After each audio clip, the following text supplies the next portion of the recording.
अवधपुरी रघु कुल मन राव।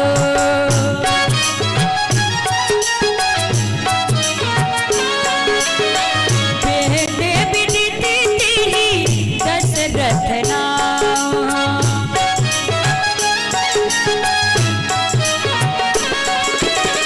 धर्म धुरंधर गुण निधि ज्ञानी हृदय भगति मति सारंग पानी।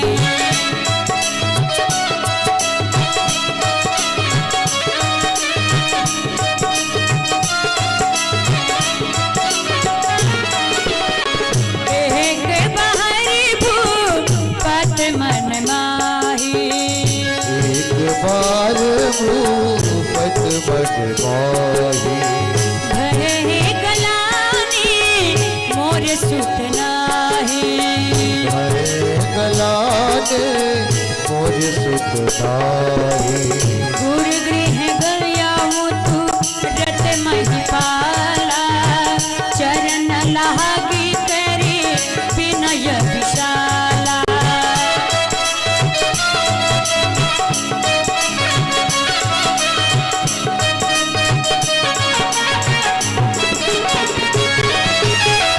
निज दुख सुख सब गुरहि सुनाया।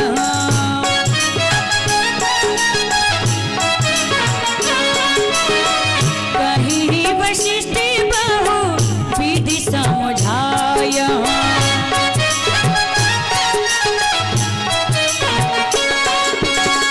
धरहु धीर होई है सुतचारी। त्रिभुवन विदित भगत भयहारे। धरहु धीर होई है सुतचारी। त्रिभुवन विदित भगत भयहारी। त्रिभुवन विदित भगत भयहारे।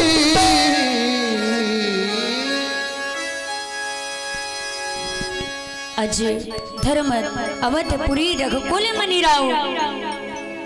अयोध्या के नरेश चक्रवर्ती सम्राट महाराज दशरथ, जिनका नाम है महाराज दशरथ, समस्त सद्गुरुओं के धाम है। उनके हृदय में भक्ति है भगवान की। मति में साक्षात भगवान राम धनुष और बाण लेकर के सारंग लेकर के विराजमान है। किसके हृदय में? दशरथ जी महाराज के। धर्म धुरंधर है दशरथ जी महाराज, जिनकी 3 रानियां, माता कौशल्या, माता कैकेयी, माता सुमित्रा, तीनों पति व्रत धर्म की पालन करने वाले। और जीवन के चौथे पन में एक बार महाराज को ग्लानि होने लगी। एक बार भूपत मन माही भई गलानी मोहरी सुत नाही। ग्लानि किस बात की है?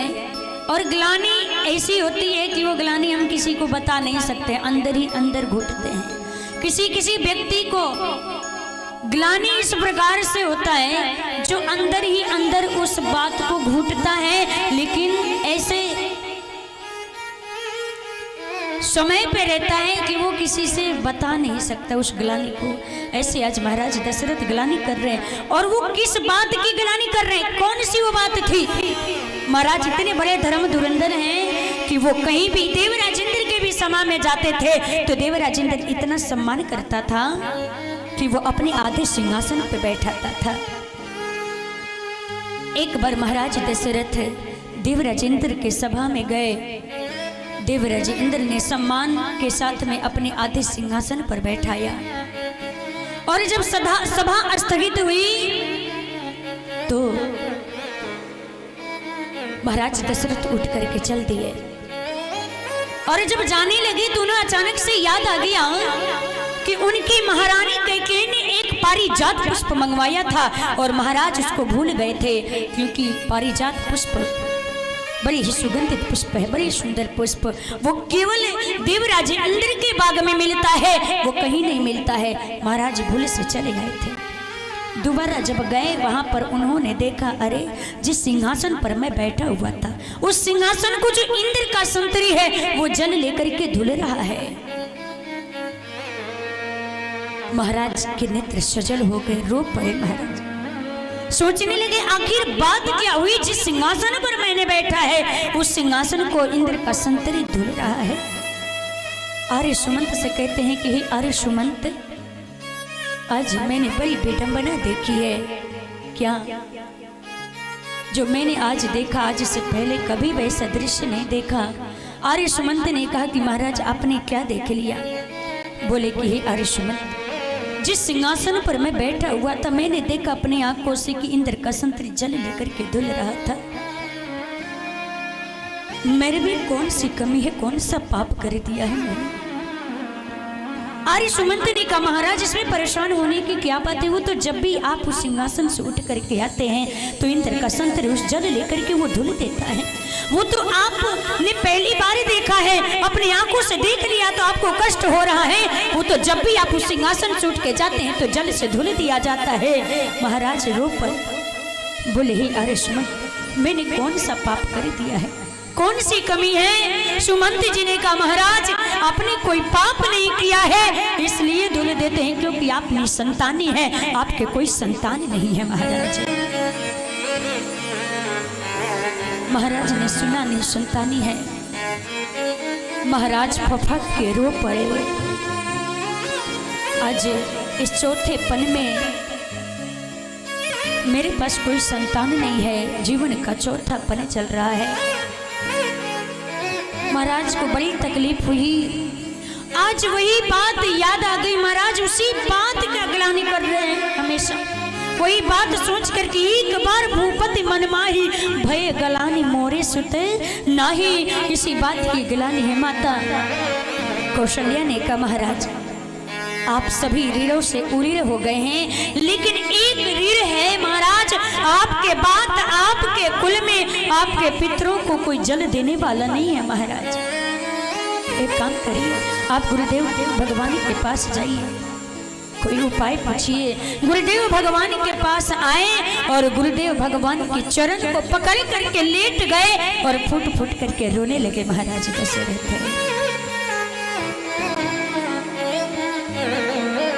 महाराज जब रोने लगे कि हे महाराज गुरुदेव मेरे पास कोई संतान नहीं है, गुरु गृह गयो तुरंत महिपालन चरण लागी करी विनय विशाला।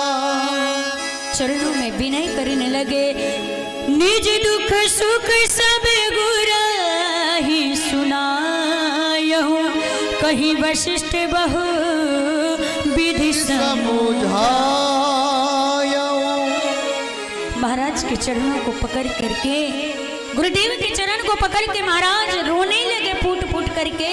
कहा जाता है कि जब महाराज रोना प्रारंभ किए तो गुरुदेव मुस्कुराए।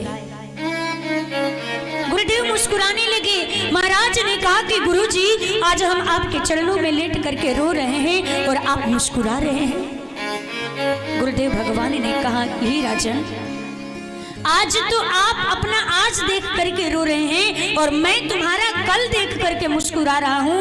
गुरुदेव भगवान से महाराज ने कहा कि गुरुदेव हम समझे नहीं।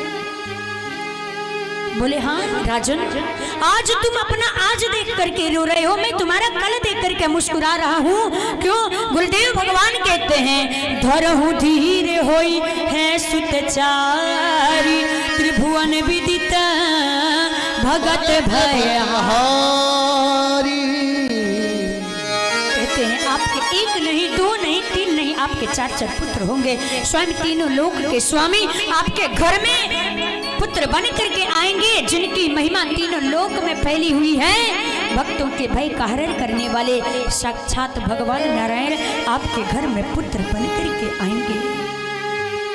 गुरुदेव ने तुरंत रचना बनाई, पुत्र कामेष्टि यज्ञ करने के लिए श्रृंगी ऋषि को बुलवाते हैं। श्रृंगी ऋषि वशिष्ठ बुलावा पुत्र काम शुभ यज्ञ